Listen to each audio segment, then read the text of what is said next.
हमने उन्हीं प्रश्नों को आपके सामने रखा है जो एक्चुअल में आए हैं, ना कि इधर उधर के प्रश्नों को रखा। अब मैं आपको बड़ी अच्छी बात बताता हूं, काम की बात सुन लीजिए, और बहुत इंपॉर्टेंट है, ठीक है। ये पूरा सेशन आपके लिए आने वाले एग्जाम्स के लिए, जब तक 26 अप्रैल तक का एग्जाम है, तो ये जो पूरा सभी टीचर्स का हम लोग जो एनालिसिस किया है, ये बहुत इंपॉर्टेंट होगा। अब देखो, इसमें सबसे इंपॉर्टेंट बात बताऊं जो आपको कोई भी शायद नहीं बताएगा। देखो, जब बच्चों ने पटवारी का एग्जाम दिया, तो उन्होंने एग्जाम हॉल में जब वो बैठे, तो उन्हें जब उन्होंने पेपर ओपन हुआ तो क्या देखा, तो देखो, सबसे पहले बच्चों को 1 से 20 प्रश्न तक मिले। किसके प्रश्न? जीके के प्रश्न, जीके जीएस के प्रश्न, ठीक है। ये बड़े काम की बात है आपके लिए, ठीक है।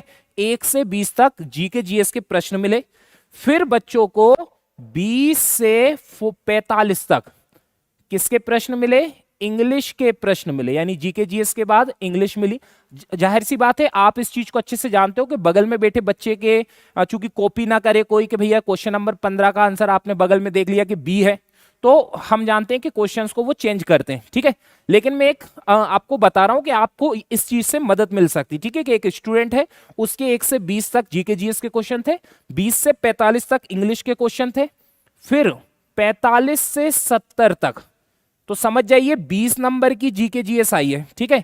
और 20 से 45 मतलब 25 नंबर की आपकी इंग्लिश आई है, और 45 से 70 तक क्या है? साइंस है। यानी कि आपकी कितने नंबर की साइंस हो गई? 25 मार्क्स की आपकी साइंस हुई। ये मैं एज इट इज बता रहा हूं कि जो क्वेश्चन, पहला क्वेश्चन किसका था, 20 से 45 में क्या पढ़ा, 45 से 70 में क्या आया, ठीक है। अब ध्यान से सुनिएगा, 70 से जब 90 तक के प्रश्न देखे, तो वो प्रश्न थे कंप्यूटर के, यानी कि कंप्यूटर के कितने प्रश्न हो गए? 20 प्रश्न, ठीक है। ये सबसे काम की चीज है आपके लिए। फिर आता है 90 से 130 तक, तो 90 से 130 तक क्या मिलता है आपको? मैथ्स और रीजनिंग। तो आप लोग अच्छे से जानते हो, और मेरी भविष्यवाणी सही हो चुकी है। आप लोग सब बताइएगा कमेंट में अगर ध्यान हो कि मेरी भविष्यवाणी सही हो चुकी है। मैंने क्या कहा था कि मैथ्स 25 नंबर से ज्यादा आ सकता है, और मैंने कितनी बार कहा अपनी एप्लीकेशन की क्लास में, यूट्यूब की क्लास में, कई जगह मैंने ऐसा कहा, ठीक है। तो मैथ्स रीजनिंग मिली 90 से 130 में, यहां कितने नंबर की हो गई है? 40 नंबर की। फिर आप आगे बढ़ेंगे तो आपको मिलेगा 130 से 150 तक, यानी 20 प्रश्न, जो कि किसके मिले आपको? मैनेजमेंट के। तो मैनेजमेंट के कुल कितने प्रश्न आए आज के एग्जाम में? 20 प्रश्न आए, ठीक है।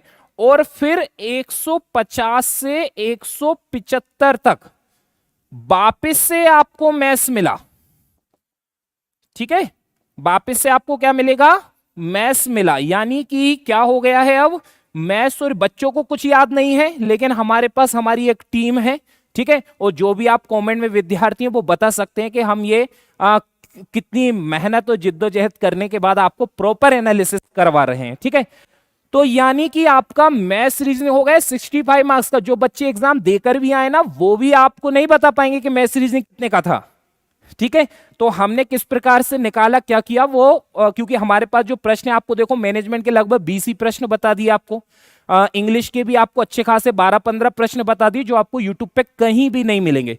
और ये बात आपको कोई नहीं बताएगा कि मैथ्स रीजनिंग कितनी है? 65 नंबर्स की मैथ्स रीजनिंग आई है, जिसमें से ये ध्यान रखिएगा कि जब आप एग्जाम दे रहे होते हो तो जीके जीएस के 20 प्रश्न एक साथ में मिल जाते हैं आपको, इंग्लिश के 25 एक साथ में मिल जाएंगे, साइंस के एक साथ में मिल जाएंगे 25 प्रश्न, कंप्यूटर के आपको एक साथ में मिल जाएंगे। लेकिन यहां पर मैथ्स और रीजनिंग मिक्स होकर है, यानी कि मैथ्स का कोई क्वेश्चन है तो बीच में रीजनिंग का कोई क्वेश्चन आ गया, ठीक है। तो ध्यान रखिएगा कि यहां पर मैथ्स रीजनिंग आ रही है ना, ये मिक्स से है, ठीक है।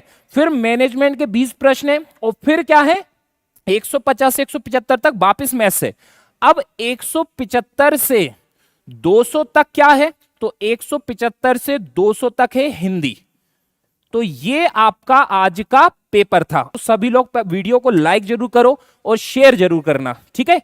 चलिए, तो ध्यान रखिए, इसका स्क्रीनशॉट ले लीजिएगा बढ़िया वाला, क्योंकि आगे के एग्जाम के लिए यही इंपॉर्टेंट, ये आपको कोई नहीं बताएगा टॉपर टेंपल के अलावा। अब चूंकि